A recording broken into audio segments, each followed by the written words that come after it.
বেগম জিয়া শহীদ জিয়ার ধানের শীষ নিয়ে এখনো কত সাহস তারা বলে আগামীতে নির্বাচন এই পদ্ধতিতে হবে, ওই পদ্ধতিতে হবে, নির্বাচন করতে দেওয়া হবে না, নির্বাচন হবে না, এই নির্বাচন করা যাবে না।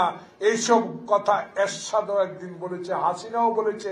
নির্বাচনে কে আসবে আর আসবে না সেটা বিষয় নয়, উনি নির্বাচন করে ফেলেছে 14, 18, 24।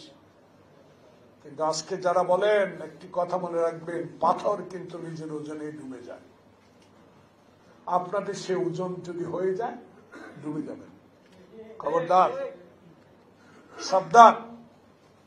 দেশের এই ইউনূস সরকারকে নির্বাচন নিয়ে যদি কোন ষড়যন্ত্রে আপনারা লিপ্ত থাকেন, বিএনপির সাইফুল আলম নীরবের যুব দল লাগবে না, ছাত্র দল লাগবে না, এই দেশের মানুষ আপনাদের প্রতিরোধ করে দেবে। আমার ভোট আমি দেব, আমার এই ভোটের জন্য আমি আত্মহতি দিয়েছি। এই ভোটকে অধিকার ফিরিয়ে জন্য আমি 16টি বছর অপেক্ষা করছি।